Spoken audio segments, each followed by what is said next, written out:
My name is Kat, and I'm the children's librarian here at the Tewksbury Public Library. Thank you for coming to our bug tea party.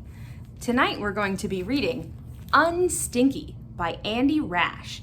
But first, I'm going to teach you how to make my favorite kind of bug, a firefly. For today's craft, you need a piece of black construction paper, scissors, glue, some squares of yellow tissue paper, and 2 pieces of contact paper that is really sticky when you peel the backing off. If you don't have contact paper, you can just use regular paper and glue instead. Sometimes I think it's just kind of neat to use something different. Same with tissue paper. If you don't have yellow tissue paper or streamers you can cut up or anything like that, you can either color with crayons or you can use any kind of yellow paper. It'll just look a little bit different, but I'm sure it'll still look amazing. The first thing we want to do is peel the backing off of one of these pieces of contact paper, and that will leave us with a piece of really sticky plastic. Just looks like this. It's kind of hard to see, it's clear. And we're going to put that sticky side up on the table. We don't want to stick it to the table. And then I'm going to take my yellow tissue paper and stick it all over. It can overlap, it doesn't have to be perfect. I think it looks kind of neat when it overlaps because tissue paper is really thin, so you can see that it looks a little different when you have 2 different pieces over top of each other. I'm just gonna go ahead and cover up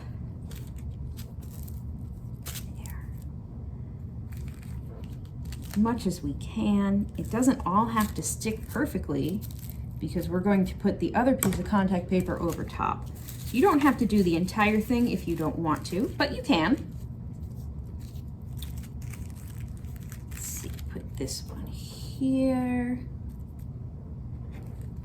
We're just gonna make this look really nice and pretty. I kind of like that they're overlapping at all different angles, because you can see it looks like all different kind of shades of yellow.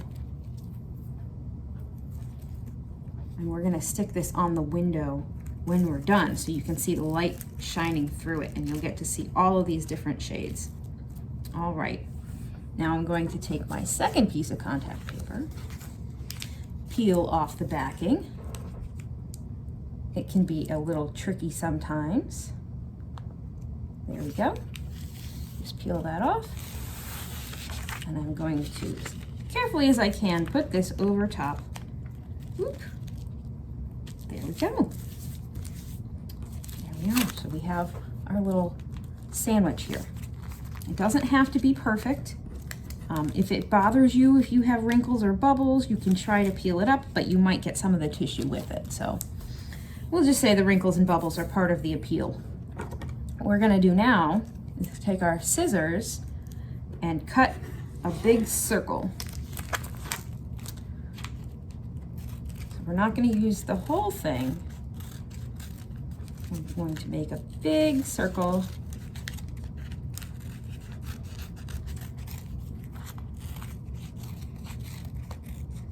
There we go. If you want to make it longer at one end, you can do that too. Now we're going to take our black paper here and we're going to make some wings.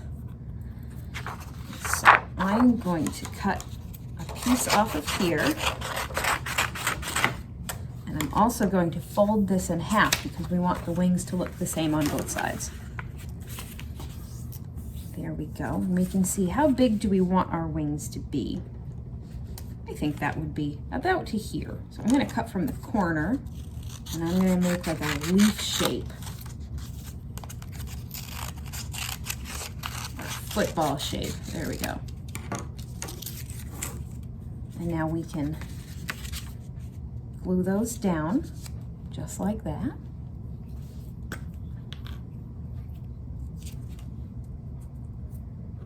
There we go. A little bit of glue. Push it down. A little bit of glue, and then we'll push that down. There we go. They're overlapping just a little bit in the middle. And then I'm going to take my black paper again, and I'm gonna make a head for this. So, again, it doesn't have to be perfect. I'm gonna cut out a circle.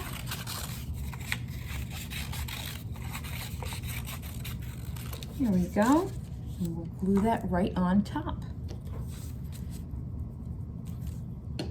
Here.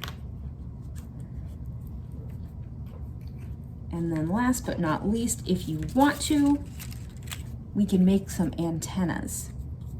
So we're going to, I'm using the curvy part that I cut off here, and I'm gonna make it curvier, make it look like a half circle, and then cut it in half. And we can give our firefly some antennas. I'm gonna glue those down. I'm gonna glue those on the back of the head there.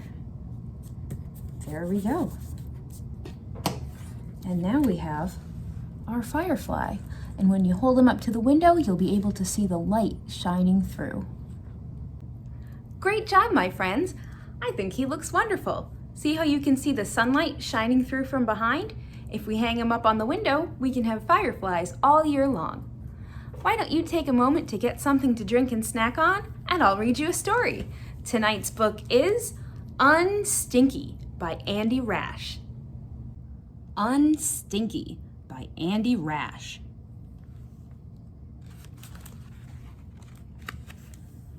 Bud was a happy stink bug most of the time. But not when there was a stinking contest, because Bud always had to compete with the biggest stinkers ever. P.U. Bottoms, Lord Stinkington, and the Fumigator.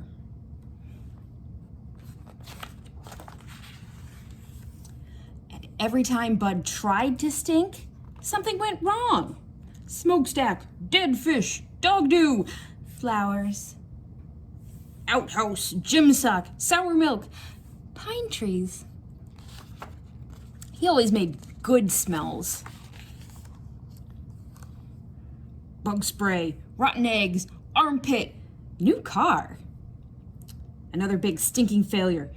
But Bud had an idea.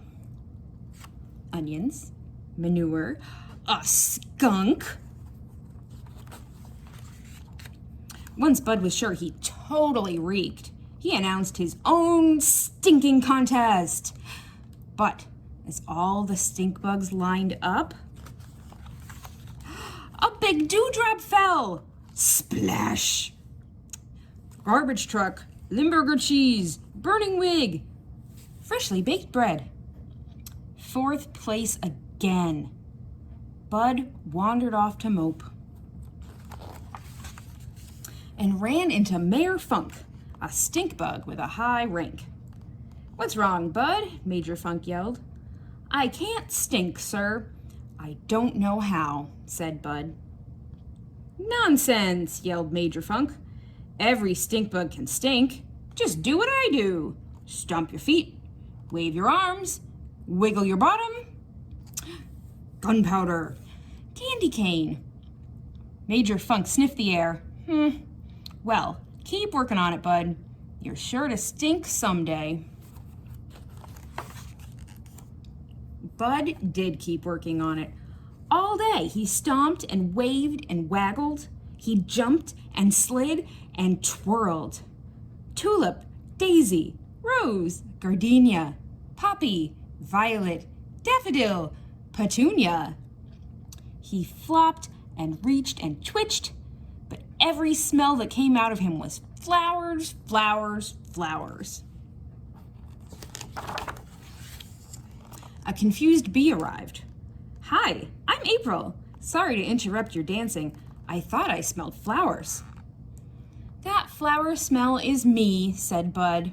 "I'm trying to stink, but I'm no good at it." "Maybe stinking just isn't your thing," said April. "But you sure can dance. Will you come with me to a dance party at the hive?" "Do you think they'll even let me in? I'm a stink bug," said Bud. "Don't be silly. They'll be happy to see you, said April. The bees were not happy to see Bud, but the guards let him in because he was April's guest, and April was a VIB, a very important bee.